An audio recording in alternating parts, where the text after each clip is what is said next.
박사님은 혹시 5월 10일에 있었던 문재인 대통령의 취임 4주년 회견을 보셨나요? 저는 울고 싶었어요. 저는 오랜만에 유튜브로 문 대통령의 얼굴을 보며 좀 놀랐어요. 우리가 방금 이야기했던 허경영 씨의 이 제스처나 얼굴 모습하고 비슷하다는 이야기를 지금 하고 있는데, 이 사연 주신 분은 본인이 지금 대통령으로 있는데, 그리고 자기가 임명했던 검찰총장이 야권의 유력한 대선 주자로 됐다는 거는 심지어 자기 지금 정권에 반기를 들은 사람이다 라는 건데, 제가 아무 말도 하지 않는 것이 바람직하다는 게 이게 대통령으로서 할 말이에요?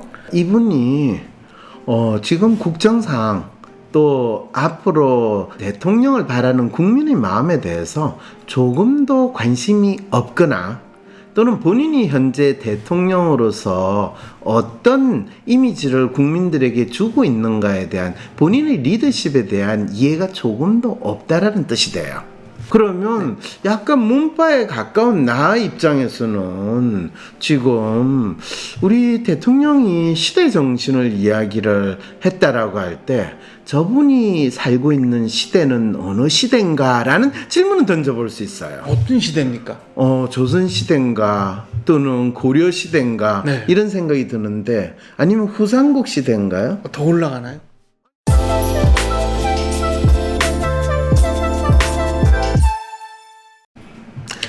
시청자 여러분 안녕하십니까? 막힌 속 뻥 뚫어주고 궁금한 사항 콕 집어서 알려드리는 황상민의 심리상담소 시작하겠습니다. 안녕하세요. 네. 근데 장 박사님, 네. 오늘 지금 온 사연이 공유보다는 차라리 허경영이 낫지 않겠느냐 네. 라는 사연인데, 이 즐거운 상상을 저는 하고 싶어서 공유를 언급했는데, 네. 차라리 공유보다는 지금 사실 보면 대부분의 대선 주자들이 이야기하고 있는 거, 심지어는 얼마 전에 민주당 대표도 이야기하는 거, 뭐 이런 것들이 전부 다 공유는 뭐 어차피 정치 관련된 이야기를 한마디도 안 했는데, 허경영 씨가 이야기하는 거하고 너무 비슷하게 따라가는 거 아닌가 싶은 그 생각이 저도 있긴 있었는데, 네. 공유에 대해서 상상하는 건 즐거운 상상인데, 허경영 씨에 대해서 상상하는 건 그럼 뭐라고 이야기를 해야 되죠, 우리가? 즐겁지 않은데요. 즐겁지 않은 상상. 네. 그렇지만 통쾌한 면은 가끔 있다. 예를 들면 뭐가 통쾌해요? 예를 들면은 뭐 나라에 돈이 없는 게 아니고 도둑이 많은 것이다. 그건 이런 식의 사실이잖아. 발언들, 네. 근데 사실을 사실대로 이야기하는데. 근데 사실을 사실대로 그렇게 정확하게라기보다 정면에서 얘기하는 정치인들은 없었으니까요. 정치인들은 없지만은, 왜냐면 정치인은 결코 사실을 이야기하지 않으니까. 그리고 나라에 도둑이 많은데, 이 나라의 도둑은 사실은 곳간 열쇠를 맡겨놓은 공무원들이 도둑이고, 또 그 공무원을 관리 감독하는 정치인들은 왕도둑이고 하는 이런 나라잖아요. 한번 사연 읽어보겠습니다. 사연요? 사연 전에 제목도 우리 이야기 좀 해야 되지 않아요? 제목. 문재인이 말하는 시대 정신 대체 무슨 소리일까요? 무슨 소리예요? 모르겠습니다. 멍멍이 소리예요? 꿀꿀이 소리예요? 아니면 햇소리예요? 그러니까 본인이 생각하는 거를 개인 생각을 시대 정신이라고 얘기하는 거 아닌가요? 개인 정신과 시대 정신을 구분 못해서 내 마음이 네 마음이고 네 마음이 내 마음이다 하는, 네, 이런 헷갈린 마음을 이야기한다, 이 이야기예요 지금? 저는 적어도 뭐 국민의 일반적인 정서와는 동떨어진 얘기를 하신 거니까 국민까지 내세울 거 없고, 아무튼 제가 느끼는 시대 상황과 대통령이 말씀하신 시대 상황 사이에는 참 차이가 많더라. 장 박사는 문파는 아닌 거는 분명한 것 같네요. 확실합니다. 그러면 약간 문파에 가까운 나 입장에서는 지금 우리 대통령이 시대 정신을 이야기를 했다라고 할 때, 저분이 살고 있는 시대는 어느 시대인가 라는 질문을 던져볼 수 있어요. 어떤 시대입니까? 조선시대인가 또는 고려시대인가, 네. 이런 생각이 드는데, 아니면 후삼국 시대인가요? 더 올라가나요? 그럼 올라가야지. 궁예로 가야 되나? 그럼? 궁예, 네. 관심법을 사용하는 시대. 네. 지금 아무리 문파가 아니더라도 그렇게까지 이야기하는 건 좀 그러네요. 우리 빨리 사연이나 봅시다. 안녕하세요. 황상민 박사님, 장원재 박사님. 저는 오늘 길을 가다 문득 이런 생각을 했답니다. 공유보다 더 나은 대통령 후보가 바로 허경영은 아닐까 하고요. 시작부터 이런 파격적인 의견을 제시해서 사연을 안 뽑아주실까 걱정이 되기도 하는데요.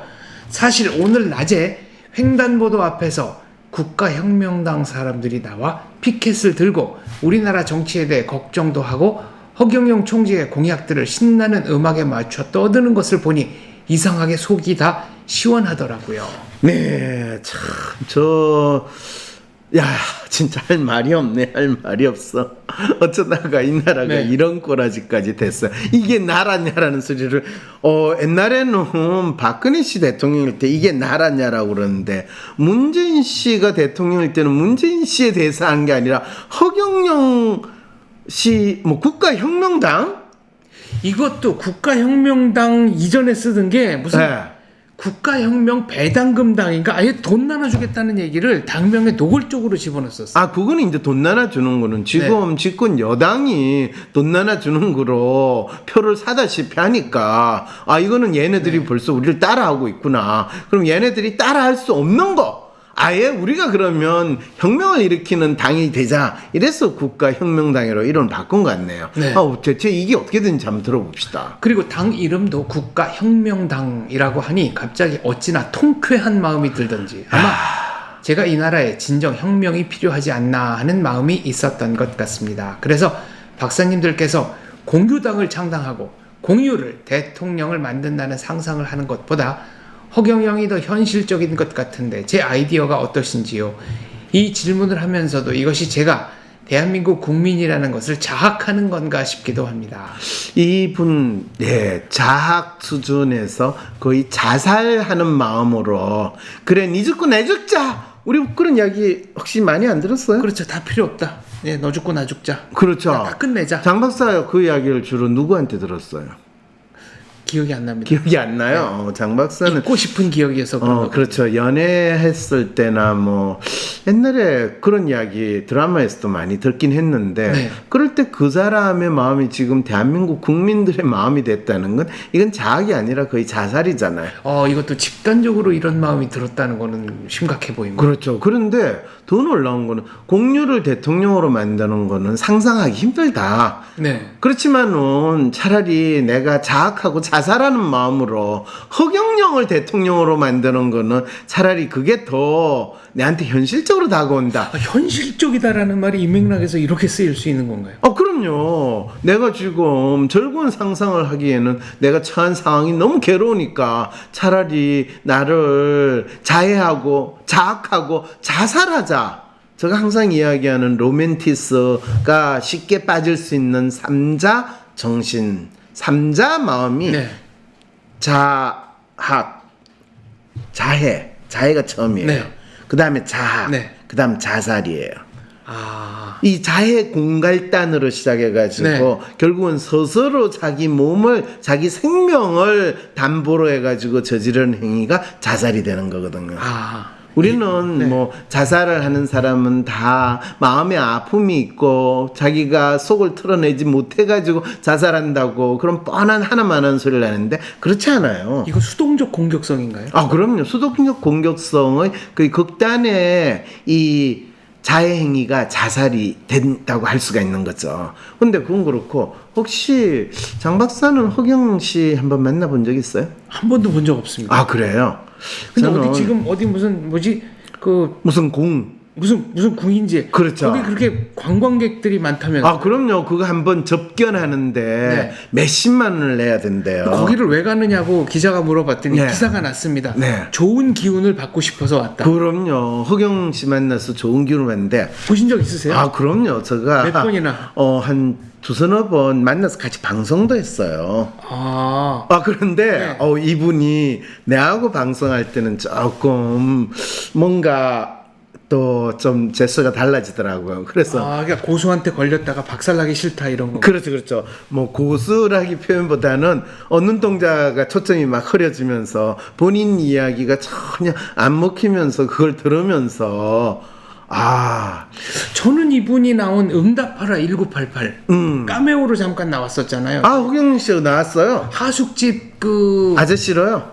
아니요, 이렇게 이제 그 하숙집 빈 방에 들어왔다가 며칠 만에 나가는 걸로 나왔는데 그렇군요. 근데 도시의 홈리스로 나왔군요. 근데 거기서 제가 느낀 게 있습니다. 네. 이분은 자기가 통제할 수 없는 상황에 나오는 거하고 네. 그러니까 방송에 비치는 모습이 자기가 통제할 수 있는 모습에 나오는 거랑 너무 판이하게 다르다. 그거 정확하게 잘 보셨네요. 실제로 그래서 그분이 저하고 나누면서 저는 진정한 이 정신분열증 네. 이 상태에 있는 사람의 모습을 봤어요. 그리고 우리가 보통 유체이탈이라는 식의 화법을 구사하는 분 있죠. 네. 되게 사람들은 자기가 이야기를 하면 그 이야기의 내용에 대해서 그 사람의 마음이 담겨져 있는 게 그 사람의 제스처나 얼굴 표정에서 나타나고 있거든요. 그래서 자기가 확신하고 믿는 것을 이야기할 때는 조금 더 전체적으로 긴장하거나 뚜렷한 그 사람의 열정이 느껴지고 본인이 조금 뻥치거나 본인도 안 믿는 이야기를 할 때는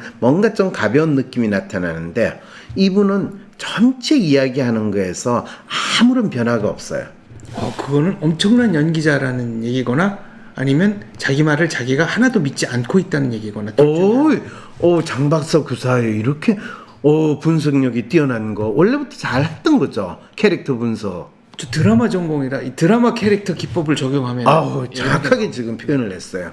그런데 어쨌든 그렇고 지금 이 사연부터 우리 끝까지 한번 봅시다. 본격적인 저의 질문은 지금부터인데요. 박사님은 혹시 5월 10일에 있었던 문재인 대통령의 취임 4주년 회견을 보셨나요? 저는 울고 싶었어요. 저는 오랜만에 유튜브로 문 대통령의 얼굴을 보며 좀 놀랐어요. 왜요? 이분이 내가 알던 대통령인가 싶기도 한 것이 문 대통령이 현재 상황에 맞춰 원고 읽기에 바쁘다는 생각이 너무 많이 들었거든요. 그럼 지금 문 대통령이 원고 읽는 그 모습이 우리가 방금 이야기했던 허경영 씨의 이 제스처나 얼굴 모습하고 비슷하다는 이야기를 지금 하고 있는데 이 사연 주신 분은 그러니까 똑같은 원고를 읽더라도 전혀 본인이 그 원고 내용을 이해하거나 공감하는 거 없이 그냥 읽으라니까 읽고 그리고 그것이 본인의 얼굴이나 제스처에 전혀 드러나지도 않는 그 상황을 그대로 취임 4주년에 문 대통령이 국민한테 보였다라는 이야기잖아요. 네. 오 마이 갓. 아니면 제가 문 대통령을 지지하던 마음이 완벽히 사라져서 문 대통령이 오히려 딱하게 보인 건지도 궁금합니다. 네, 둘 다네요. 그러니까 마치 본인이 자신감이 있고 신념에 차 있으면 써준 원고를 읽더라도 느낌이 달랐을 거다. 당연하죠. 그리고 자기가 믿고 있는 내용이 원고에 잘 반영이 돼 있으면 원고에 따라서 읽는 게 아니라 자기가 바로 원고 없이 그냥 자기 이야기를 자연스럽게 하는 상황이 되는데 사실 초반에는 그게 좀 됐어요. 네. 그게 나타났는데 지금은 사실 이분 이야기하는 거 보는 거 자체가 저가 너무 괴로워요. 저분이 허경영하고 대체 뭔 차이가 있냐.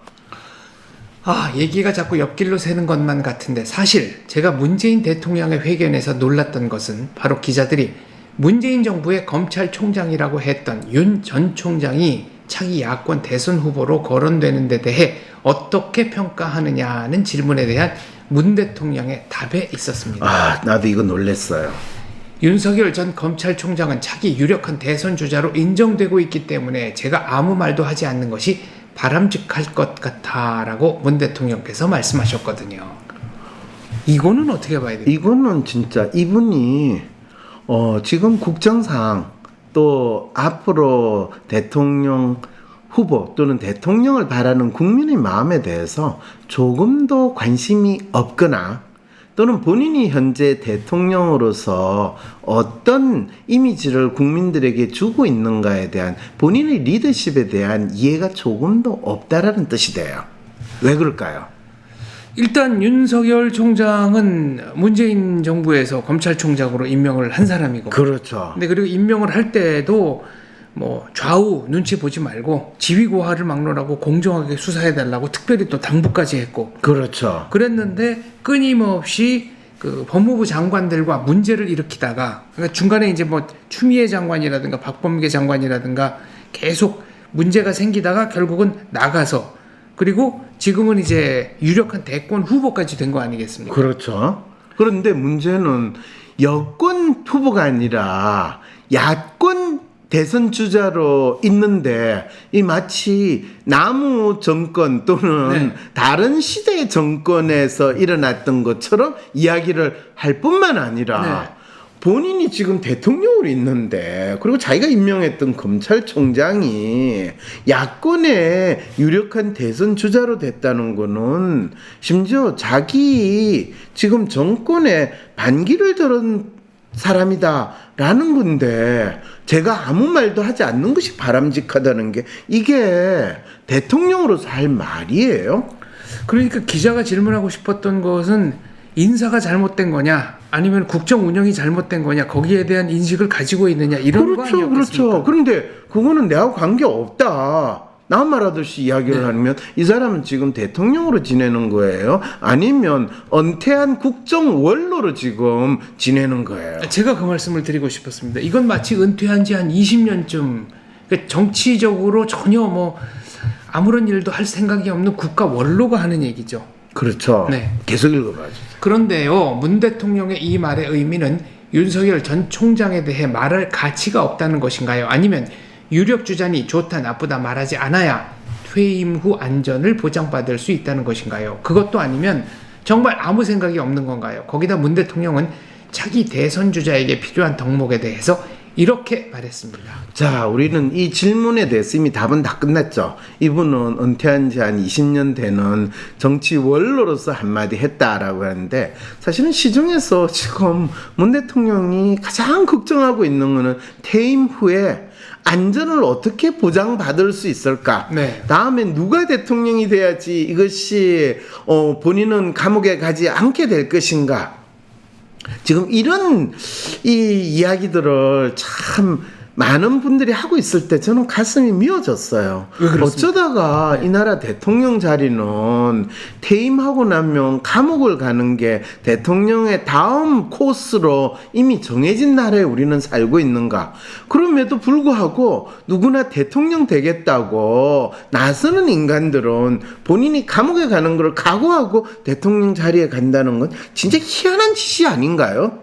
그렇죠. 그러니까 뭔가 이게 구조적으로 잘못됐다는 걸 알면서도 폭포를 향해서 떠밀려 가는 건가요?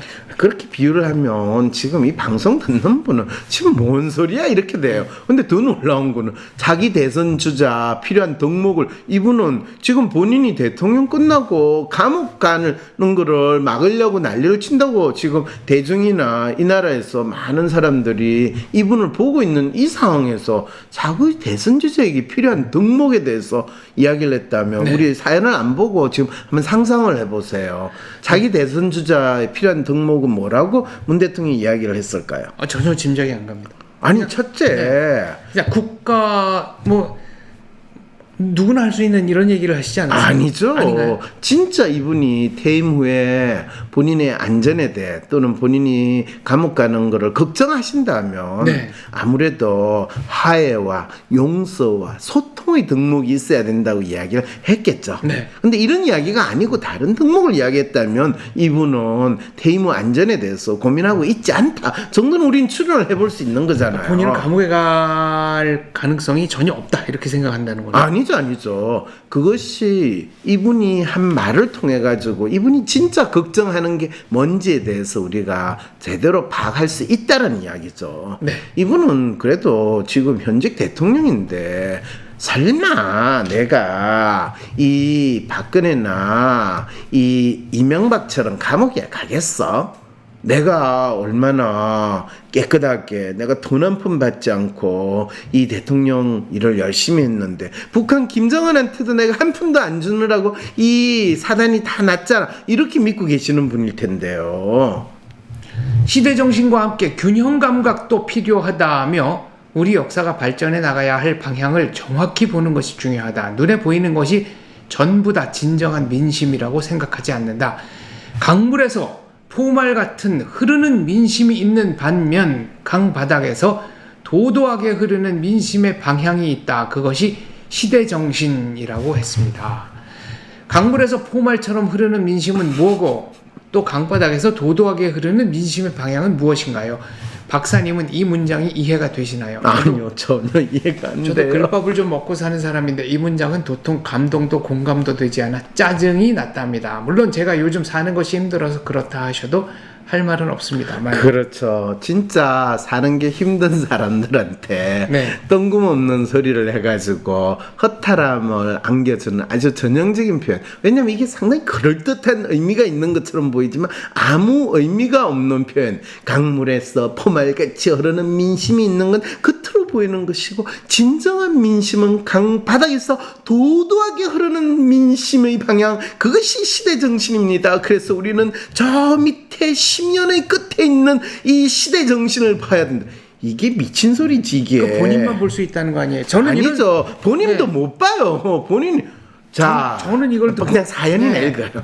그리고 문 대통령은 또 저는 시대 정신이 개인적인 통찰력이라고 생각했는데 요즘은 그보다 공감을 통해서 찾아야 한다고 많이 생각한다. 오 마이 갓. 결국은 국민의 집단 지성이 시대 정신이라고 할 수 있는 만큼 국민과 소통, 공감하면서 찾아내는 게 중요하다고 생각하고, 속도라든지 실천 방법이라든지 여러 가지 면에서 함께 갈 수 있는 균형 있는 접근이 필요하다고 생각한다고 덧붙였습니다. 아, 소통, 공감. 국민과 소통, 공감. 네. 그 다음에 균형 있는 접근. 이게 이거- 무슨 네 근데 뭐 포말은 포말일 뿐이다, 겉으로 드러나는 거는 전혀 뭐 가치가 없다라고 하시면서 이거는 무슨 얘기인가요? 정말 앞뒤가 안 맞네요. 그래요. 저기 박사님들, 도대체 이 땅의 시대 정신은 무엇인가요? 이 땅의 시대 정신은 대통령한 인간들을 항상 감옥에 집어넣는 게 시대 정신이다. 그거는 포말일 뿐이다. 우리는 강 밑바닥에 흐르는 도도한 그렇죠. 네. 그리고 강 밑바닥에 있는 거는요, 물이 흐르지 않아요. 놀랍게도 강 밑바닥은 물이 흐르기보다는 이 갈아있는 고여있는 네. 물과 마찬가지인데, 무슨 도도한, 글쎄요, 이 심해 속에 있는 것도 물이 흐른다는 이야기를 들었어요? 심해 있는 물이 흐른다는 이야기 들어봤어요? 거기는 구조상 고여 있지 않을까요? 그렇죠. 이 해류는 네. 강물 바닥에 있는, 위에서 움직이는 거지 그렇죠. 바닥은 그러니까 이게 얼마나 코미디 같은 소리를 하고 있어요. 이 강의 물길의 흐름에 대해 조금이라도 이해를 한다면, 뭘 모르는 인간이 있는 척 아는 척 할 때 문재인 대통령께서는 시대 정신을 공감을 통해서 찾아야 된대요. 아니, 공감이 되면 그걸 시대 정신이라고 그래요? 그거는 공유를 통한 공감이라고 이야기를 해야지. 그런데 저는 도무지 거의 임기 내내 그걸 찾거나 발견할 수 없었답니다. 네, 그랬어요. 그리고 그 공감이라는 것이 밥을 먹여주나요? 집을 만들어주나요? 나는 서울에 살면서 평생 집 한 채 가지기 어려운 마당인데 그에겐 무엇이 시대정신인지, 적어도 내 몸 하나 누울 곳이 있고 내 가족과 불안하지 않게 주거할 권리가 있으면 좋겠는데, 저놈의 시대정신은 도대체 뭐란 말입니까? 저 시대정신은 이 나라 국민에게 웃을 권리도 편히 잠잘 권리도 주지 못하고 집주인만 주인으로 살게 만들어준 것 같은데, 정말 문 대통령은 어느 땅에 혼자 살고 계시는지 묻고 싶습니다. 아, 이분 무주택자시네요. 아유, 캡투라도 좀 잘하시지. 황상민 박사님, 장원재 박사님, 그럼에도 불구하고 제가 아직은 아주 작은 희망이라도 가지고 싶기에 박사님들께서 문 대통령에게 남은 임기 동안 그래도 식물 대통령이 되지 않을 방법을 국민을 위해 이거 하나만은 해내시라는 조언 좀 해주시면 어떨까요? 제가 너무 어려운 부탁을 드리고 있나요? 네. 동물 대통령은 아니었고, 네. 그런데 식물 대통령으로 사시는 분을 식물 대통령이 되지 않을 방법을 지금 조언이랍시고 요청을 했는데 해줄 수 있을까요? 차라리 저는 공유를 대통령으로 미는 절곤 상상을 네. 하고 싶은데, 장 박사는 어떠세요?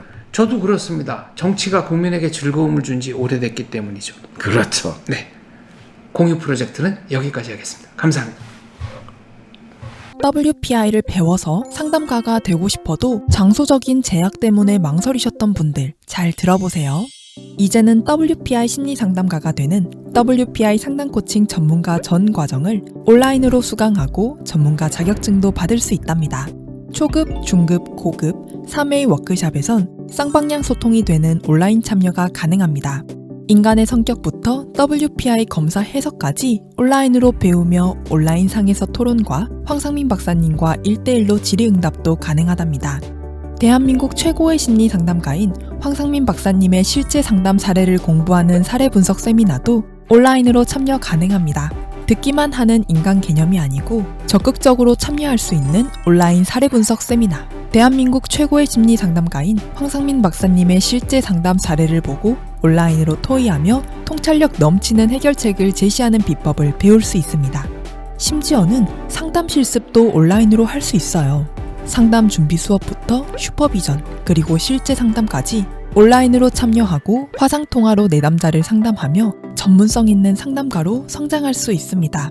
워크샵, 사례 분석 세미나, 상담 실습, 어디서도 경험할 수 없는 체계적인 수련 과정을 이젠 전부 온라인으로 수강해보세요. 내 삶에서 상담가로서 새로운 변화를 만들고 싶으신 분, 제대로 된 상담을 배워서 자신의 능력을 키우고 싶으신 분, 온라인으로 가능한 WPI 상담 코칭 전문가 과정을 5월 22일 초급 과정 워크숍부터 시작해보세요. 내가 앉아있는 곳이 배움의 장소가 되는 진정한 워라밸이 실현됩니다. 위즈덤 센터